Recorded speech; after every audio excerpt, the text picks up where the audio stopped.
마켓나우 2부 시작합니다. 안녕하십니까, 이혜라입니다. 한 주의 마지막 금요일입니다. 간밤 뉴욕 증시에서는 다우지수가 기록적인 수치를 찍었는데 우리 증시는 다소 힘이 빠지는 모습이죠. 그렇지만 이 가운데 힘을 분출할 수 있는 기업이 있을지 오늘도 전반적으로 체크해 드리려고 해요. 저희는 늘 이슈에 미리 대응하잖아요. 오늘 오만한 인터뷰에서는요, 상상인증권 신월 투자전략팀장과 함께 상반기 시장 정리해보고 다가올 하반기 미리 준비해 볼 거고요. 그리고 시장을 뜨겁게 달구는 AI 이슈, 이정훈 편집국장의 시선을 통해서 오늘 또 짚어보도록 하겠습니다. 끝까지 마켓나우 2부 함께해 주시죠. 자, 그럼 10시 구간 시장 상황 먼저 짚어보고 올게요. 오늘 힘이 빠진 채 시작을 했고요. 내내 유지가 되고 있습니다. 코스피는 이틀 만에 하락 전환 2,750선을 하회하고 있고요. 역시나 코스닥 역시나 이틀 만에 하락 전환했습니다. 1%대 하락세 860선을 오늘 지키면서 마감할 수 있을지 체크해 보셔야 될 것 같습니다. 수급 살펴보도록 할게요. 외국인과 기관이 현재 각각 1,000억 원 가까이 그리고 400억 원 가까이 매도하고 있습니다. 4일 만에 매도세로 전환한 움직임이 포착이 되고 있고요. 코스닥 쪽 보면 기관과 개인이 받아주고는 있지만 외국인 쪽에서 1,000억 원 가까이 물량을 팔아치우면서 힘을 빼고 있는 모습이 연출되고 있습니다. 자세한 종목 얘기는 2분 통해서 들어보도록 할게요. 네, 오늘은 하이투자증권 이화진 과장과 함께합니다. 과장님 안녕하세요. 네, 안녕하세요. 네, 오늘 HLB 짚어봐야 할 것 같은데요. 미국에서 사실상 신약 승인 불발됐다 이 이슈의 하한가에서 벗어나지 못하고 있는데 월요일 추가 하락을 염두에 둬야 할까요? 일단은 당분간은 회복하기 좀 쉽지 않을 것으로 보이고 있지만은 결국에는 지금 6개월 이내에 이제 FDA 승인을 이제 재심사를 받아야 됩니다. 물론 이제 항서 제약 쪽의 수정본이 좀 필요할 것으로 보이고 있고, 뭐 HAB의 이보스테라릭 같은 경우는 일단 수정을 할 건 없지만은 결국에는 같이 이게 병용요법이다 보니까 이게 어느 정도 보완을 한 이후에 다시 재심사 신청을 좀 해야 되는 부분이 있기 때문에 뭐 당분간은 그런 모멘텀이 좀 사라졌다는 측면에서 사실 그동안 주가가 올라왔다는 그 자체 폭 자체가 이런 FDA 승인을 염두에 둬 주가가 올라왔었기 때문에 당분간은 그 주가에 대한 빠진 흐름 대신에 바이오에 대한 투심에 대한 부러짐 정도는 사실 오늘 하루 정도만 좀 나올 것으로 보이고 있고 H 자체로서는 당분간은 좀 쉽지 않을 것으로 보이고 있습니다. 물론 이제 다시 6개월 뒤에 6개월 이내에 이제 다시 한번 승인을 받을 수 있다는 측면이 있기 때문에 적어도 몇 달의 시간을 걸릴 수 있다라고 좀 생각을 하고 있습니다. 결국에는 어느 정도 뭐 서류에 대한 미리에 대한 인식도 있는 부분이 있고 사실 그동안 사실 가난 시장에 대한 부분도 어느 정도 좀 오버밸류는 없지 않아 있었다고 생각을 하고 있습니다. 왜냐하면은 23년 기준으로 한 3조 시장이었는데 실제로 HLB 생명과학과 HLB 대부분 시가총액이 17조가 넘습니다. 그런 측면에서는 좀 어느 정도 그동안 버블은 좀 빠질 수 있다라고 생각을 하되 물론 저도 이게 향후에 이제 FDA 승인이 되고 우리나라 바이오 전체에 대한 좀 레벨업을 할 수 있는 좀 좋은 기회였는데 그게 좀 아쉬울 뿐이지 다시 한 번 더 기회가 온다라고 하게 되면은 충분히 HLB도 저가에 대한 기회는 충분히 오지 않을까 좀 생각을 하고 있습니다. 네, 반면 최근 시장에서 이 식품 쪽은 화랑을 보이고 있습니다. 오늘장 흐름과 연동해서 살펴볼 부분이 있을까요? 네, 사실 뭐 음식료 업종들 같은 경우는 이미 우크라이나 사태 때 워낙 원가에 대한 부담이 크다 보니까 가격 전가로 인해서 어느 정도 마진 스프레드를 늘려나갔다는 측면이 있습니다. 하지만은 올해나 전년도 후부터는 계속 꾸준하게 원가가 다시 내려오게 되고 오히려 가격은 유지하거나 가격은 올라가는 추세에 있었습니다. 그러면서 이런 마진 스프레드 자체가 확대되다 보니까 수익성이 크게 개선되는 부분들이 음식료 업종이라고 대표적으로 좀 보일 수가 있을 것 같습니다. 사실 뭐 금리 인하에 대한 기대감이 다시 줄어들면서 기존의 이런 가치 투자 쪽인 이런 음식료 업종이 계속 꾸준히 관심 좀 받아왔었기 때문에 그리고 전반적으로 해외 수출 비중이 점차적으로 확대되어 갔다는 측면에서는 사양식품이 이번 1분기 실적에서 기존 컨센보다 훨씬 폭발적인 실적이 좀 나오지 않았나라고 생각하고 있기 때문에 그럼 이게 계속 꾸준히 갈 거냐? 제가 여기 오기 전에 이제 사양식품 올해 그 가이던스나 이런 밸류 1분기 실적을 기반으로 4분기까지 통합을 했을 때 EPS 계산을 해보면은 1.4배밖에 PER이 되지 않습니다. 다른 음식료 업종 대비 지금 상한가를 기록했음에도 불구하고 저평가된 상태라고 좀 보이고 있기 때문에 오늘 뭐 여러 리포트에서 46만 원, 50만 원 목표가 리포트가 나왔습니다. 지금 상한가가 44만 원 가격대이기 때문에 결국에는 이 불닭볶음면의 다양한 라인업이 계속 꾸준히 매출이 나온다고 가정했을 때는 계속 추가적인 상승 흐름은 좀 나오지 않을까 좀 생각을 하고 있습니다. 네, 공략해볼 종목이 있을까요? 예, 저 빙그레가 이번에 사실 뭐 아이스크림 관련주죠. 최근에 작년 수출 금액이 1,200억이었는데 그중에 60%가 빙그레입니다. 그중에서도 빙그레 내에서도 매출 비중이 60%를 차지하는 게 메로나입니다. 메로나가 결국에는 지금 동남아 쪽에 남미 쪽에 매출이 빠르게 올라오고 있고 이것도 메로나도 불닭볶음면과 비슷하게 까르보나라나 다양한 맛들을 그 나라의 국가에 맞는 트렌드한 맛으로 다양하게 라인업을 짰기 때문에 그게 어느 정도 그 시장에서 좀 먹히지 않았나 생각을 하고 있습니다. 아이스크림은 1분기, 2분기, 3분기로 갈수록 그게 매출이 더 많이 좀 올라간 추세가 있기 때문에 그런 측면에서는 빙그레도 좀 오늘 좀 같이 상향식품 때문에 13% 정도 오르고 있는데 빙그레도 그런 측면에서는 실적으로 보답할 수 있는 부분이 아닌가. 특히 올해 같은 경우는 폭염 자체가 전 세계적으로 그동안 역사적으로 5번째 가장 더울 해가 될 가능성이 굉장히 높다라는 미국 이제 해양 기상청의 결과도 있기 때문에 오늘 아이스크림 관련해서 충분히 좀 봐야 된다 말씀드리겠습니다. 네, 빙그레 확인해 주셨고 이어서 살펴볼 기업이 있다면요.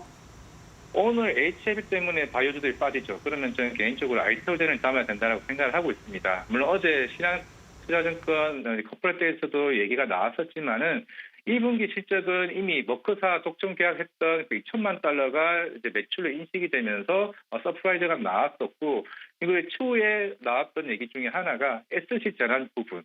사실 기존의 시장에서 느끼는 건 SC 전환율을 50% 비중으로 봤습니다. 이거를 70%, 80%까지 바뀌면은 향후에 28년도에 그 SC 대형에 대한 TP로드 SC에 대한 밸류가 매출 30조까지 더 넘을 수 있다고 본다라고 하게 되면 그에 대한 로열티도 알테오젠 로열티는 올라갈 수 있다고 보고 있고 그리고 추가적으로 ADC 관련 제형 플랫폼, 뭐 다이치 산큐나 로시와 같은 결국 이쪽에서의 제형 플랫폼 기술 이전 계약이 추가적으로 나올 가능성이 굉장히 좀 높다라고 보이고 있기 때문에 기존의 목표가 최대 30만 원인데 아마 이거에 대한 목표가 상향 리포트가 충분히 한 번 더 나올 수 있지 않을까. 그럼 추후에 ADC 관련 계약이 나온다라고 했을 때 알테오젠은 지금부터 담아간다라고 하게 되면 2차 랠리에 대한 흐름은 본격적으로 나오지 않을까 저 생각하고 있습니다. 네, 특징주로 알테오젠까지 살펴봤습니다. 과장님 오늘 말씀 고맙습니다. 네, 감사합니다.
저희가 늘 이 시간에 미리 시장 전략 꾸려보잖아요.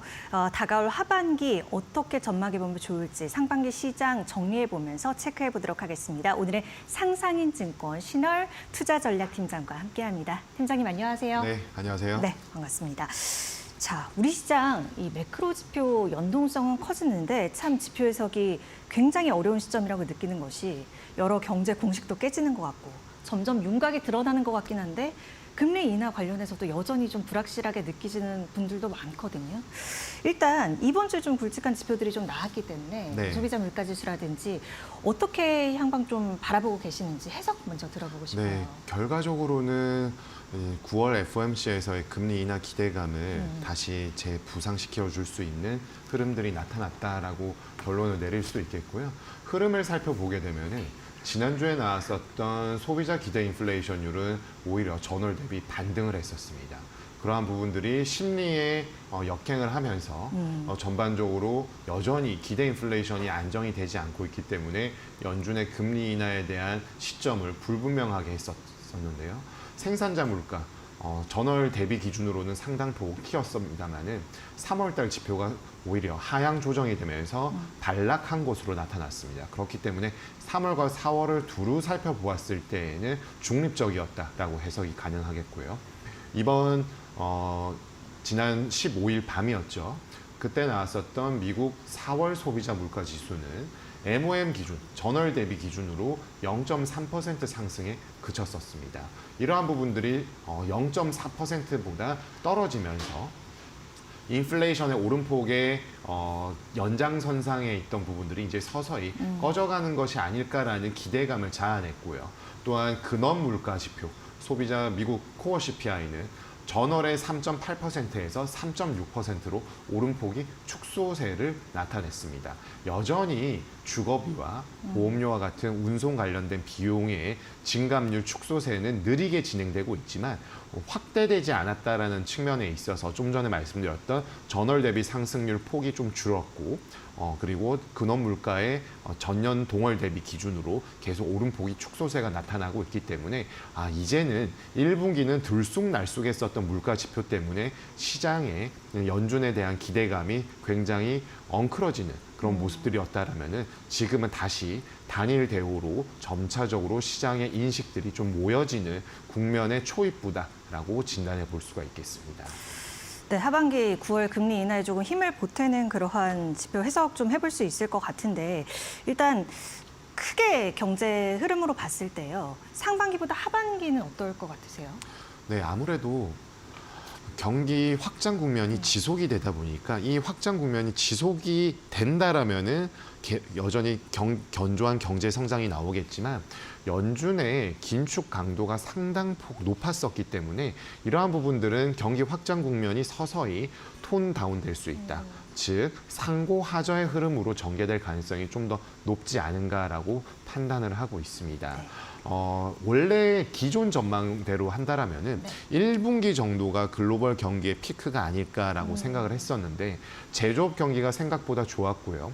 신흥국들은 여전히 바닥을 다지는 상황 속에서 3, 4월 달 들어서 조금 바닥을 다지고 올라가는 모습들이 나온 반면에 선진국, 특히 미국 중심의 계속해서 반도체, AI 관련된 흐름들 그리고 연준의 고금리 정책에도 불구하고 고용시장의 그런 과열된 부분들이 굉장히 느리게 아주 안정화되고 있기 때문에 이러한 부분들을 고려했을 때는 1분기보다는 2분기까지 좀 확장 국면이 연장된 것이 아닌가라고 보여집니다. 그렇지만 좀 전에 서두에 말씀드린 것처럼 물가 지표를 통해서 알 수 있다시피 경기에 대한 부분들은 서서히 톤 다운이 될 수 있는 신호탄을 이번 물가에서 좀 확인할 수가 있었고 근원 물가는 결국 미국의 내수와 연동이 될 수밖에 없는데 미국의 내수 및 서비스에 대한 부분들이 경기 과열 국면에서 경기 안정화로 나타날 수 있고 물가의 오름폭 축소세가 좀 더 진행이 된다라면은 경기의 흐름은 상반기보다는 좀 낮아진다라고 볼 수가 있겠습니다. 이러한 부분들이 결국에는 연준의 금리 인하 가능성을 오히려 조금 더 증폭시키는 요인으로 해석이 가능하겠습니다. 네. 주식시장으로 좀 돌아와서 질문을 드리도록 하겠습니다. 2분기 중반에 접어들고 있는데 일단 상반기 시장 여러 이슈들이 있었기 때문에 좀 총평을 들어보고 싶거든요, 팀장님. 네, 상반기라고 하면 1분기와 지금 2분기 현재 상황으로 좀 나누어서 볼 수가 있는데 1분기 때는 연준의 금리 인하 기대감 그리고 반도체발 전반적인 IT 산업의 호황과 중국 경기 등의 바닥 다지기에 대한 부분들이 결부가 되면서 굉장히 좀 좋게 흘러갔었습니다. 그래서 3월 달만 하더라도 Everything Rally라는 단어가 나오면서 모든 자산이 다 올라가고 경기에 대해서 한층 좀 비관적인 시각이 두드러진 ECB가 속해 있는 유로존에 있어서도 증시의 상승세가 매우 가팔랐었는데요. 그러한 흐름들, 재료들은 변하지 않았지만 경기가 과열된 것이 아닐까. 고금리 긴축 강도를 높인 상황에서도 물가와 고용 시장이 안정화가 안 되는 부분에 대한 우려가 과열이 우려로 바뀌면서 4월 달 들어서는 상당히 자산 가격의 후퇴가 나타났죠. 증시는 한풀 꺾이는 모습이었고요. 그리고 채권 시장의 금리는 급등을 하면서 미국채 10년물 기준으로 4.7%대까지 올라갔고 미 달러화는 106포인트를 재차 터치하게 되면서 강달러 모멘텀이 다시 부상하는 것이 아니냐라고 우려를 했었습니다. 그런데 이제 5월 달 들어서는 이 정도면은 자산 가격의 바닥을 다진 것이 아닐까라는 생각들을 좀 일부 했었고요. 네. 그러한 배팅들이 좀 맞아떨어지는 지표의 흐름들은 이번 주에 나왔었던 생산자 물가와 소비자 물가의 흐름이었다라고 볼 수가 있겠습니다. 다시 한번 요약해 보자라면은 재료들은 크게 변하지 않았어요. 근데 이를 해석하는 시장 참가자들의 인식이 1월에서 3월까지는 긍정적으로 바라봤다면은 4월 달에는 상당히 비관적으로 바뀌었다라는 점이 가장 달랐던 부분이었고요. 이러한 흐름들 속에서 IT 개별적인 종목들에 대한 레벨 부담감이 함께 결부가 되었을 때 소식을 낳으면서 부정적이었지만 5월 달 들어서는 다시 좀 안정화되면서 자산 시장의 흐름들이 긍정적으로 좀 바뀌고 있다라고 볼 수가 있겠습니다. 지금 총평을 얘기를 해주셨는데 그 지수 밴드 좀 보면요. 이렇게 넘기가 힘든가 이런 생각이 계속 들어요. 네. 그래서 하반기 어느 정도까지 갈 수 있을 것이라고 전망을 하시는지 네. 어떻게 보고 계십니까? 지금 밴드는 하단은 2,500포인트 코스피 그리고 상단은 2,900포인트로 지금 레벨보다 약 5% 정도의 추가 상향 조정 가능성 있다라고 보여집니다. 그 흐름은 지금 하반기라고 짚어주셨는데 2분기 말과 3분기 초에 2,900에 가까워지는 흐름들이 나타나지 않을까라고 판단을 하고 있고요. 오히려 미국 금리 인하가 가시화되는 8월 말 9월부터는 금리 인하에 대한 재료에 대해서 서서히 미국 대선으로 시선이 이동할 가능성이 높다라고 보여집니다. 그리고 지금 재료가 계속해서 동일하다고 말씀을 드렸었는데요. 미국 금리 인하를 하게 되면은 상당히 자산 시장이 좋아할 것으로 판단할 수 있겠지만 긍정적으로 해석할 수 있겠지만 과거 고금리 정책이 후퇴를 하게 되었을 때는 사이클에 대한 부분, 경기 사이클에 대한 부분들의 변곡점을 이미 확인을 했기 때문에 선별적인 자산 시장 흐름이 나온다라는 부분은 지수, 평균값 기준으로는 크게 레벨을 상회하기가 어려워지는 그런 부분을 나타내고요. 경기 사이클에 있어서 특히나 국내에 있어서는 IT, 반도체 가격에 대한 상승으로 인해서 수출 증가세가 나타나고 있지만 설비 투자가 수반되지 않고 있고요. 설비 투자가 그러면 더 좋아지지 않을까라고 하고 있지만 글로벌 정세가 지금 굉장히 다각도로 재편이 되고 있지 않습니까? 이러한 상황 속에서 미국 대선이 임박해 있습니다. 미국 대선을 앞두고 과연 기업들의 캐펙스 투자가 적극적으로 나설 수 있느냐 이에 대한 부분을 회의적이라고 보는 것이 좀 더 맞겠고요. 그렇다면은 이 수출 IT 쪽의 경기 측면에서 흐름들이 수출이 국면이 계속 확장적으로 나아갈 가능성은 비교적 좀 제한적이지 않을까라고 보고 있고 수출의 선행 지표들에 대한 부분들도 1분기는 피크를 향해 갔고 2분기에 피크아웃, 3분기에는 톤다운이 되면서 4분기에는 좀 다시 꺾이는 모습들이 나타날 수 있다라고 보고 있기 때문에 지수의 흐름으로서는 상단은 열어두되 상단을 터치한 이후에 뚫고 가기보다는 다시 레벨 내에서의 등락으로 전개될 가능성이 좀 더 높다라고 판단을 하고 있습니다. 알겠습니다. 그러면 그 가운데 좀 우리가 움직일 수 있을 만한 섹터 업종을 좀 찾아보고 싶은데 사실 이번 실적에 뭐 예상외로 선방했던 업종들도 있기도 해서 좀 소외됐던 업종들이 부각을 받을 수 있을까 이런 고민도 사실 들거든요. 어떠세요? 네. 일단 반도체와 IT 가전에 대한 부분들은 긍정적으로 바라보고 있습니다. 뭐 전반적으로 우리 경제를 이끌어가고 있는 동인이라고 판단할 수가 있겠고 글로벌 테마에 있어서도 AI발 HBM 수요가 계속해서 나타나고 있는데 하나의 변곡점은 지금 상반기에는 AI 관련된 하드웨어, 기기에 관련된 부분들이 이슈를 받는다라면은 그 다음 하반기에는 AI에 관련된 소프트웨어 측면이 좀 더 부상이 될 가능성이 높다. 그 IT 개발의 수순에 따르자면은 그러한 흐름들이 좀 전개될 가능성이 높은데 우리 경제의 장점이자 좀 특징이라고 한다라면 하드웨어 측면에서는 조금 우수한 측면이 있지만 소프트웨어에 있어서는 아무래도 조금 하드웨어 대비해서는 상대적으로 처지는 부분들이 있다라는 측면에 있어서 이 IT 쪽, AI 관련된 IT 쪽의 흐름들이 긍정적으로 전개가 된다고 하더라도 상대적으로 조금 흐름들에 있어서는 소외될 가능성을 좀 열어는 두자라고 말씀을 드리겠습니다. 네. 상반기까지는 IT 가전은 긍정적으로 바라보고 하반기에는 이에 대해서 상대적으로 좀 흐름이 꺾일 수 있지만 그 금리 인하에 대한 기대감이 높아지면서 비만 치료제와 같은 테마가 살아있는 바이오 그리고 관세 이슈와 같은 부분들에 있어서 조선 기계 그리고 국제 정세 재편에 따라 방산과 중국발 경기를 바닥을 다지는 부분에 있어서 화학 소재 업체 이러한 부분들을 좀 중점적으로 바라볼 필요가 있다라고 말씀드리겠습니다. 네. 우리 팀장님께서 자본시장, 자산시장 전반을 다 보시지만 또 채권 전문가시기 때문에 이 질문도 하나 드리려고요. 현 시점에서 이 단기채, 장기채 전략 어떻게 꾸리면 될까요? 네, 지금 좋은 질문을 주셨는데요. 결국에는 금리 인하가 되고 수익률을 제고하기 위해서는 위험 자산에 대한 투자 비중을 늘려야 됩니다. 그런데 위험 자산의 투자 비중을 늘린다라는 것은 먼저 안전 자산에 대한 투자를 가져가야 된다라는 점이고 안전 자산에 있어서 지금 현재까지는 단기채 중심으로 보수적으로 대응할 필요가 있었지만 이제 금리 인하를 목전에 두고 있고 금리 인하 개시에 대한 컨센서스가 모일 때에는 누구보다 빨리 앞장서서 나갈 수 있는 전략이 필요하다고 보여집니다. 네. 그럴 때에는 듀레이션이 큰 확대할 수 있는 장기채 중심으로 투자 전략을 세우는 것이 맞겠고요. 섣부르게 장기채 중심으로 투자 포트를 세웠었던 좀 흐름들이 관측이 되었었던 23년과 24년 1분기까지는 상당히 좀 어려움이 있었지만 지금부터는 금리가 상승할 때마다 단기채보다는 중장기채로 듀레이션을 확대하는 전략을 구사하는 것이 자본 차익과 캐리 확보 둘 다 가능하다라고 보여집니다. 그 다음에 있어서는 이제 위험 자산에 대한 부분을 선진 주식이나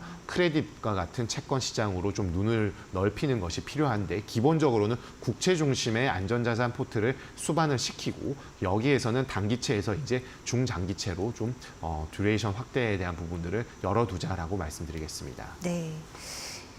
최근에 달러원 환율 흐름은 어떻게 보십니까? 이 일본 쪽 그리고 중국 위안화 흐름도 같이 체크를 해봐야 되는 시점일 것 같아서 어떻게 보세요? 네, 이번 주에는 달러가 드디어 연준에 대한 기대감이 좀 희석이 되면서 전반적으로 좀 약세를 시현했고요. 어제 우리 원화가 원달러 환율이 하루 만에 25원 가까이 떨어지는 모습을 나타냈습니다. 그만큼 이번 주에는 아시아 통화 중에서도 원화의 가치 절상에 대한 흐름이 두드러지는 모습들이었고 달러가 반락을 하게 되면서 기타 통화, 선진국 등의 비달러 기축통화국가, 아시아 통화들 모두 우호적인 흐름들을 시현을 했습니다. 그렇지만 글로벌 경기에서 가장 안정적으로 좋을 것으로 꼽는 국가라고 한다면 결국 미국이지 않습니까? 미국의 경제 펀더멘탈이 시스템 리스크에 대한 발현 가능성을 계속해서 연준이 경계하고 있기 때문에 그에 대한 발현 가능성이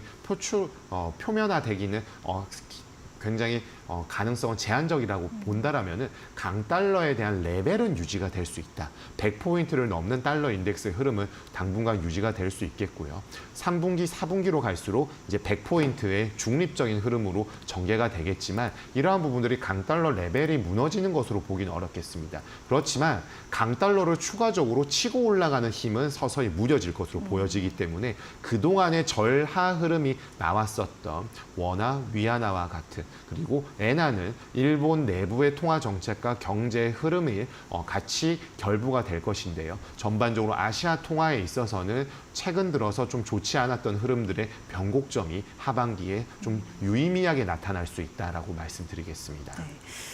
과거에는 강달러의 피해주나 수혜주 이런 흐름이 좀 극명하게 보여지는데 최근의 흐름에서는 어떻게 보고 계세요? 네, 과거에는 이제 강달러가 지속이 되게 될 경우에는 원달러 환율이 올라가게 되지 않습니까?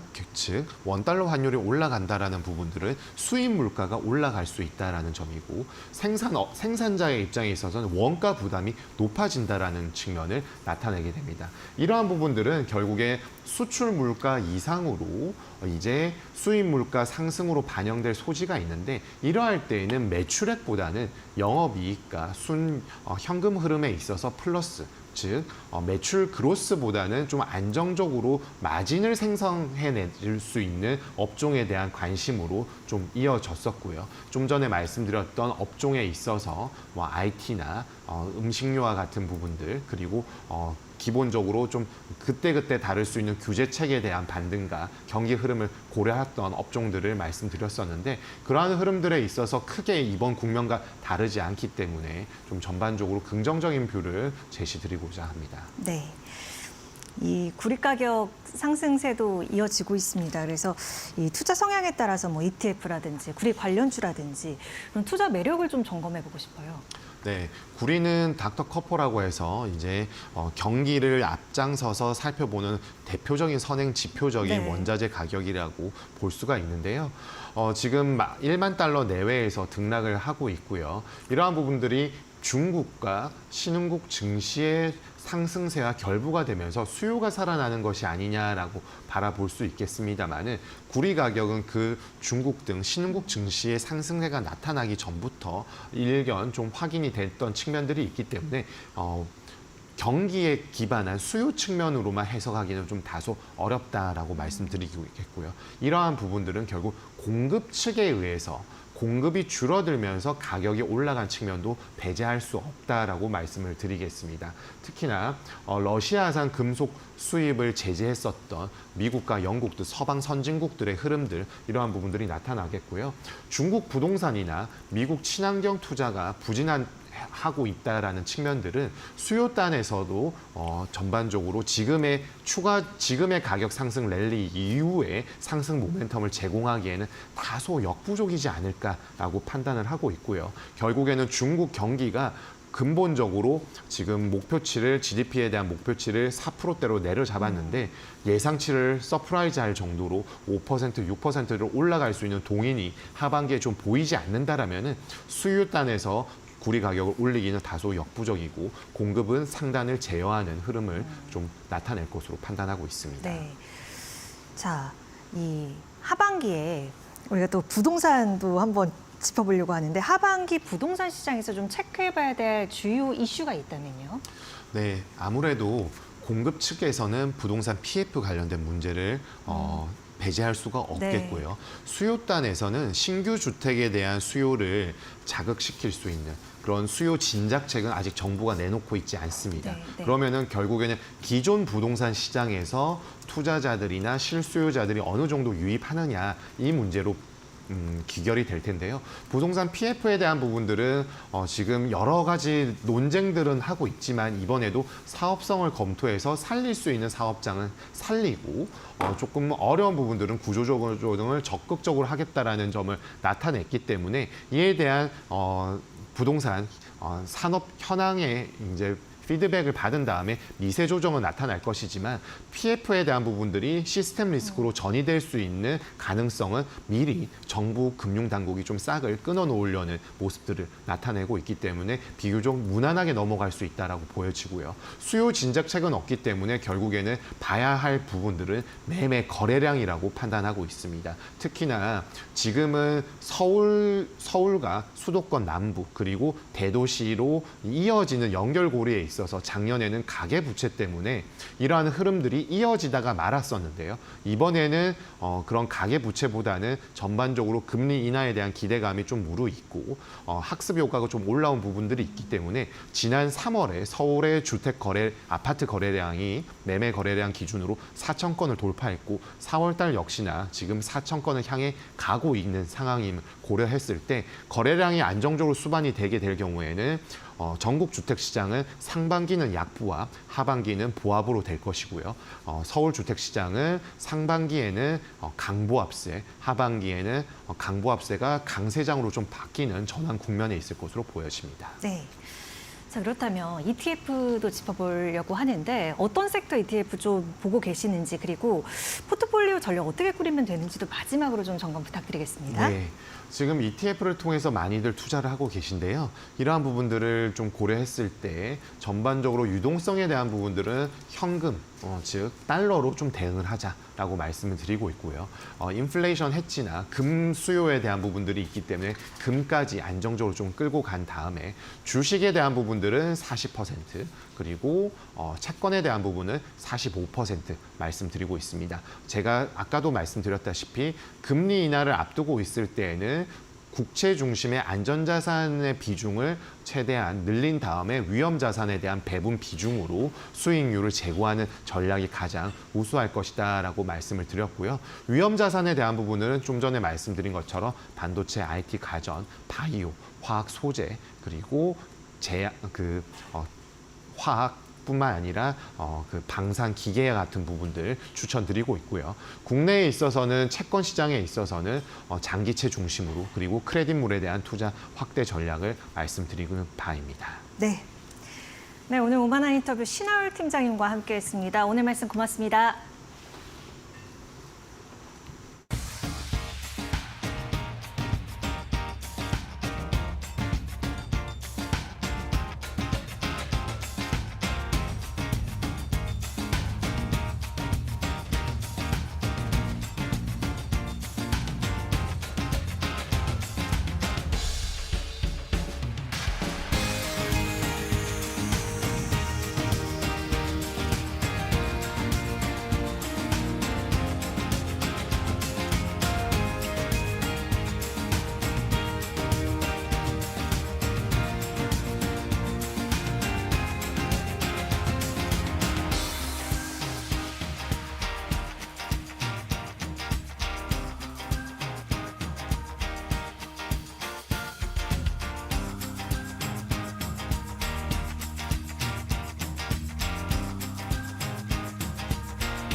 네, 이데일리 편집국장 이정우 국장의 시선 오늘 시간 꾸려보도록 하겠습니다. 안녕하세요. 안녕하세요. 네. 이번 주 글로벌 증시는 미국 쪽 금리 인하 기대도 있었지만 구글, AI 신제품 좀 발표하면서 이쪽 테마가 여전히 큰 힘을 좀 발휘했던 것 같습니다. 오늘은 이 빅테크들의 AI 경쟁 얘기를 좀 준비해 주셨다고요. 예, 주초부터 말씀대로 오픈 AI 신제품 발표 행사가 있었고요. 바로 다음 날 하루 후에는 구글의 I.O.라고 하는 연례 개발자 회의 거기서 또 신제품이 발표됐죠. 그러면서 AI를 매개로 한, AI를 모멘텀으로 한 글로벌 증시의 상승 랠리가 유효하다라는 걸 다시 한번 확인시켜줬고요. 얼마나 AI 기술이 지금 빠르게 발전하고 있는지를 여실히 보여주는 그런 두 개의 행사였다. 이렇게 말씀드릴 수 있을 것 같습니다. 네. 누가 먼저 빠르게 우리의 기술을 자랑하느냐, 이것도 초점이 맞춰져 있는데 구글 개발자 회의 말씀해 주신 거 하루 전에 오픈AI가 먼저 선수를 쳤어요? 예, 그렇습니다. 뭐 원래부터 예정돼 있었던 행사였는지 모르겠으나 네.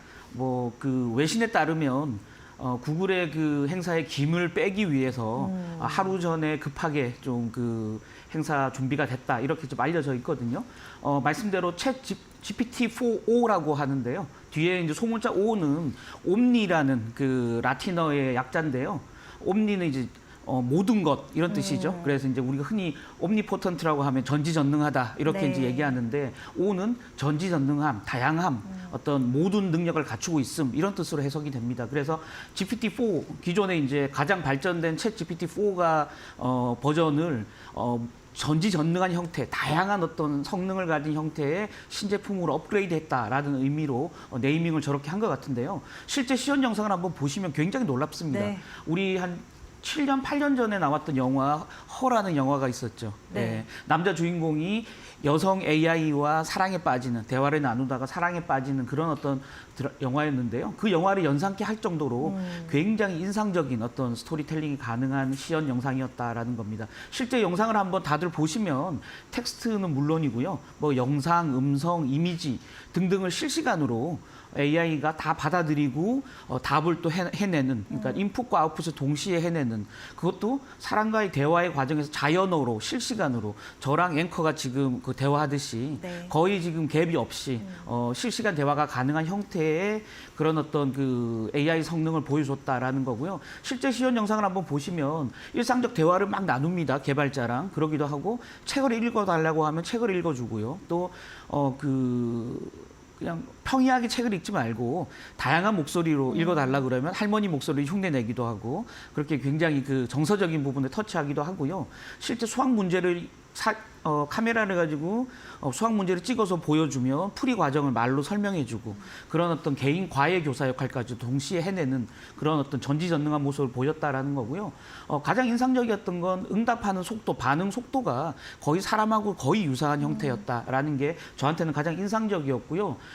사실은 이 챗GPT가 미국에서 개발된 그 소프트웨어다 보니까 영어 인식은 굉장히 강했지만 영어가 아닌 다른 나라 언어들은 제대로 인식하지 못하는 그런 어떤 그 한계점이 있었는데 이번 그 업그레이드된 4.5를 보면 비영어권 언어에 대한 인식도도 굉장히 크게 개선됐던 걸 그랬군요. 확인할 수 네. 있다라는 거고요. 결국은 멀티모달 다양한 리소스를 하나의 통합 모델 안에 구현함으로써 우리가 흔히 말하는 AGI라고 요즘 얘기하는데요.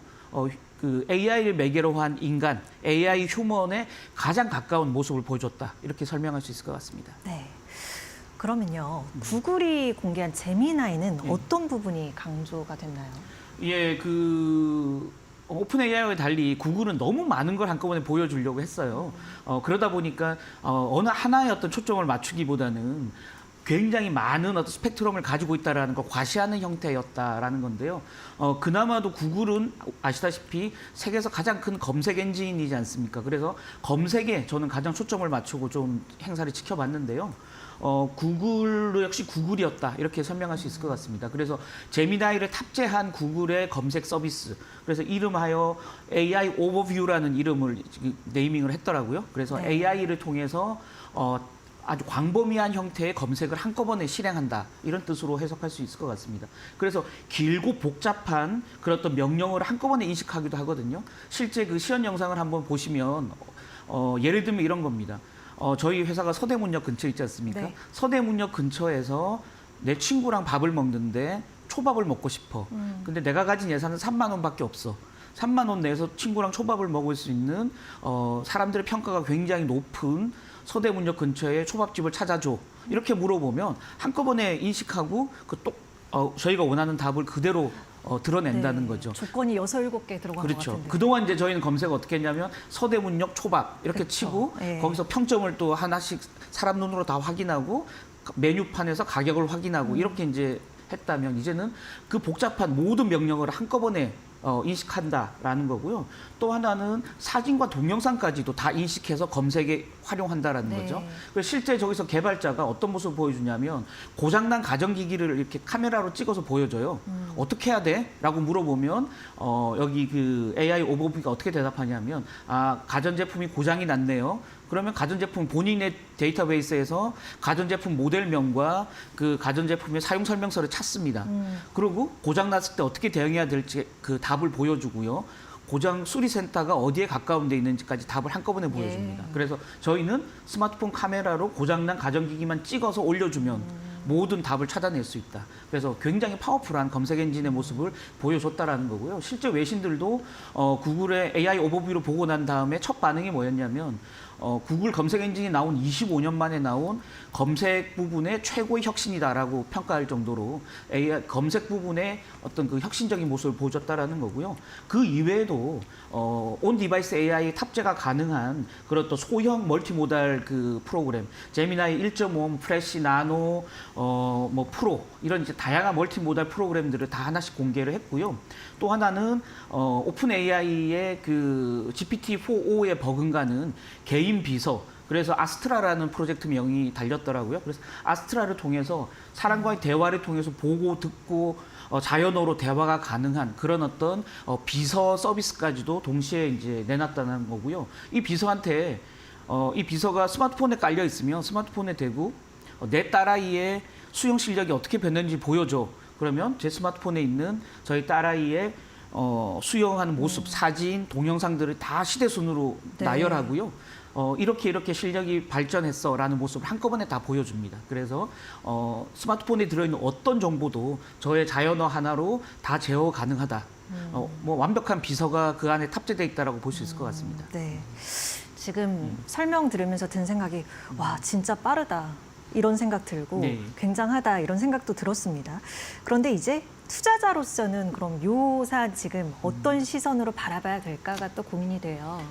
예, 뭐 저도 개인적으로 좀 그 영상들을 보면서 굉장히 그 놀랬는데요. 한 3가지 포인트가 있을 것 같아요. 투자의 시각에서. 첫 번째는 말씀드렸던 대로 오픈 AI와 구글이 그 시초를 다투면서 신제품을 발표할 정도로 빅테크 업체들 간에는 AI 전쟁이 진짜 격화되고 있다. 그래서 우리가 AI를 모멘텀으로 한 주식 투자는 여전히 유효하다라는 어떤 하나의 그 인상을 가졌고요.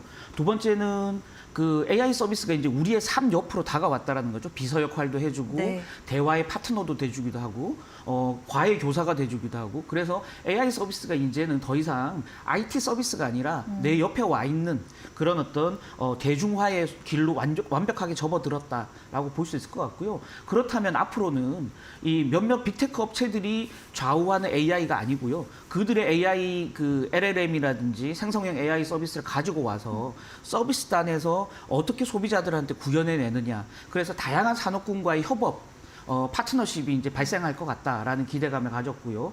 세 번째로는 조그만 단말기 내에서 이런 파워풀한 연산과 추론을 해내려면 엄청난 컴퓨팅 파워가 필요하거든요. 네. 그래서 앞으로는 AI 인프라 부분, 컴퓨팅 인프라 부분 산업에 대한 관심도가 굉장히 필요하겠다라는 이제 3가지 좀 생각을 가졌고요. 결국은 이제 궁극적으로는 우리가 손에 들고 다니는 온 디바이스 AI가 궁극적인 형태가 될 거고요. 그렇다면 이 온 디바이스 AI, 디바이스 내에 AI가 탑재돼서 연산이 막 돌아가면 굉장히 빠르게 돌아가면 연산 속도에 를 좌우하는 칩이 네. 반도체가 핵심 부분이 될 것 같고요. 두 번째는 빠르게 연산을 돌리면 열이 막 생기겠죠. 저희도 스마트폰 오래 쓰면 발열이 나지 그렇죠. 않습니까? 그래서 열을 제어하는 기술들이 굉장히 각광을 받을 것 같다라는 거고요. 세 번째는 배터리가 빨리 닳을 겁니다. 그래서 전력을 적절하게 통제하는 전력 효율성 제어 프로그램들이 굉장히 각광을 받을 가능성이 높다. 이렇게 봐야 될 것 같습니다. 말미에 힌트를 주신 것 같은데 네. 그렇다면 주목해야 할 종목군들을 조금 더 선별해 볼까요? 예, 몇 가지 이제 좀 그 카테고리를 나눠야 될 것 같아요. 첫 번째는 아까 말씀대로 컴퓨팅 파워죠. 네. 그래서 반도체, AI 반도체를 좌우하는 기업들에 대한 관심도가 기본적으로 필요하다. 그래서 엔비디아라든지 TSMC라든지 또는 이제 구글도 이번에 I/O 행사에서는 TPU라고 엔비디아의 GPU를 대체하는 새로운 AI 반도체를 선보였거든요. 네. 그래서 구글까지 가세한 그런 TPU, GPU, NPU 간의 경쟁들이 치열하게 발생할 거고 결국 이런 업체들이 각광을 받을 거다라는 거고요. AI 반도체는 연산을 돌리는 겁니다. 계산을 하는 거죠. 추론하고. 근데 기본적으로 데이터가 저장돼 있어야 그 데이터를 꺼내와서 연산을 할 건데요. 데이터를 저장하는 메모리 반도체도 각광을 받을 겁니다. 메모리 반도체는 HBM이죠. 지금 국내 1, 2 업체, 세계 1, 2위 업체 삼성전자, SK하이닉스가 기본적으로는 그 HBM의 수혜를 많이 볼 거고요. 지금 삼성이 네이버와 손잡고 마하 칩을 개발하고 있는데 이 HBM이 필요 없는 그런 AI 가속기 칩셋 개발도 지금 전 세계 주요 반도체 업체들이 경쟁을 하고 있거든요. 네. 그래서 글로벌리하게 보면 SK하이닉스, 삼성전자, 마이크론 등등이 수혜를 받을 가능성이 굉장히 높다라는 거고요. 또 하나 추가하자면 엊그제죠. 그러니까 13F라고 미국의 SEC가 유지하고 있는 기관 투자가들의 대규모 지분 공시가 있었어요. 거기서 이제 그 스탠리 드래큰밀러라고 미국의 월가의 유명한 헤지펀드 매니저가 예. 본인이 보유하고 있는 그 지분 변동 내역을 공시를 했는데 거기 네. 보면 AI주가 약간 과대평가돼 있다라고 얘기하면서 엔비디아 주식을 대거 내다 팔았어요. 이미 차익을 많이 실현했겠죠. 예. 다만 대신에 어떤 종목을 샀냐면 브로드컴이라든지 아스트라 네트워크스 같은 데이터 센터와 그 케이블 연결하는 광섬유 관련 종목들을 많이 새로 담았어요. 기본적으로는 이 반도체 칩, AI 칩하고 HBM뿐만이 아니고 그 저변에 깔려 있는 AI와 관련된 인프라에 대한 관심도를 굉장히 보였다라는 거죠. 그래서 아까 말씀드렸던 AI 인프라도 앞으로 각광을 받을 가능성이 굉장히 높다 이렇게 봐야 될 것 같습니다. 네. 그렇다면 조금 더 좁혀서 국내에는 수혜가 될 만한 종목이 있을지도 체크를 해봐야 될 것 같습니다. 네, 이것도 시사점이 하나 있습니다. 그게 뭐냐면 오픈 AI가 아까 말씀드렸던 GPT-4.5를 발표하는 날 마이크로소프트가 투자 회사잖아요. 마이크로소프트 주가는 얼마 안 뛰었어요. 오히려 주가가 더 뛰었던 종목이 뭐냐? 애플이었거든요. 근데 애플이 왜 뛰었냐?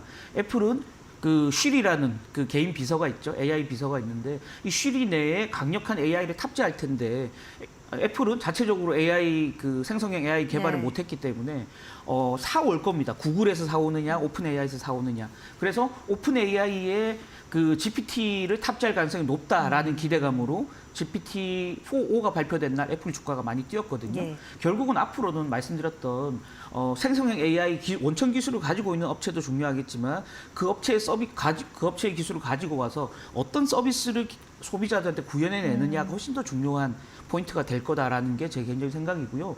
그러면서 보면 국내에서 AI 가전의 핵심적인 기술과 사용자 그 기반을 가지고 있는 LG전자, 삼성전자가 굉장히 각광을 받을 가능성이 높다라는 거죠. 실제 지금 조주한 그 LG전자 CEO 같은 경우는 마이크로소프트의 CEO 서밋에 지금 행사에 참석하느라고 미국에 가 계신데요. 거기서 며칠 전에 이런 얘기를 했습니다. 전 세계에서 LG전자의 AI 가전이 7억 대 이상 보급돼 있고요. 그걸 사용하는 사람들이 70억 명이 되고요. 그들이 사용한 시간이 7천억 시간이 된다라는 거죠. 그들이 사용하는 정보가 다 빅데이터로 저장이 됐을 거고 그 빅데이터는 AI와 탑재될 경우에 엄청난 서비스를 구현할 수 있다라는 거거든요. 그래서 마이크로소프트도 LG전자와 파트너십을 유지하기 위한 노력들을 계속 하고 있는 거고요. 그러면서 보면 LG전자, 삼성전자, AI 가전 부분의 전 세계 최고 강자들인 삼성전자와 LG전자가 앞으로 AI 원천 기술을 가진 기업들의 파트너십 대상으로서 굉장히 각광을 받을 거고요. 관련 주식들에 대한 관심도 좀 필요하겠다라는 생각을 동시에 가져봅니다. 네. 반면 이제 AI 시대가 도래하면서 걱정할 부분들도 있습니다. 뭐 예를 들어서 계속 얘기하는 인간의 일자리 대체라든지. 근데 네. 저희가 지난번 이 시간에 솔트룩스 대표 모셔서 얘기했더니 이경일 대표님 네, 오셨나요? 네. 도움을 주는 거다. 그러니까 보완하는 네. 그러한 역할을 할 것이다. 우려하지 않아도 된다라고 이야기를 하셨는데 뭐 이런 시사점들도 있잖아요. 예, 맞습니다. AI로 인해서 새로 생겨나는 일자리가 있을 거고요. 반대로 줄어드는 일자리가 있을 겁니다. 근데 줄어드는 일자리에 종사하고 계신 분들은 굉장한 불안감이 가지고 계시겠죠. 실제 그 말씀대로 GPT-4.5를 보면서 저는 어떤 생각을 했냐면 앞으로 콜센터는 다 사라지겠네라는 생각 기본적으로 했거든요. 사람의 감정을 읽어내고 실시간으로 그 시간차가 없는 답을 언제든지 해낼 수 있는 완벽한 AI가 있다면 콜센터의 그 지금 직원들 같은 경우는 굉장한 일자리 위협을 받을 수밖에 없다라는 거고요. 실제 그 전 세계에서 가장 큰 콜센터 아웃소싱 업체가 있습니다. 인도의 TCS라는 업체인데요. 거기 CEO가 얼마 전에 기자회견에서 이런 얘기를 했습니다. AI로 인해서 전 세계 콜센터는 모두가 사라지고 말 것이다. 굉장한 위기감을 표시를 했는데요. 그러면서 보면 이 콜센터라든지 또 최근에 이제 미래에셋증권, 국내 미래에셋증권 같은 경우는 미국 주식 종목 분석을 아예 AI가 하고 있거든요. 그래서 AI 애널리스트가 리포트를 만들어내는 일도 하고 있고요. 국내 로펌들 찾아가 보시면 국내 주요 판례 분석들을 그동안 주니어 변호사들이 주로 했는데 앞으로는 지금 현재는 대부분 큰 로펌들 같은 경우는 AI를 통해서 뭐 단 1분 만에 전 세계 판례를 다 찾아내는 작업들을 하고 있거든요. 그렇게 본다면 인간이 해내는 좀 단순 작업들은 AI가 대체할 가능성이 굉장히 높다. 네. 그래서 노동 집약적인 산업에 주로 포진되어 있는 기업들에 대해서는 조금 네거티브하게 좀 투자 관점에서는 볼 필요가 있겠다라는 생각을 하게 됩니다. 네. 감사합니다. 오늘 이정훈 편집국장과 함께 AI 전반 또 짚어볼 수 있었습니다. 오늘 말씀 고맙습니다. 감사합니다. 네, 오늘 마켓나우 2부 통해서 1시간 동안 또 전략 꾸려드렸습니다. 저희는 다음 주 이 시간에 다시 인사드리도록 하겠습니다. 함께해 주신 여러분 고맙습니다.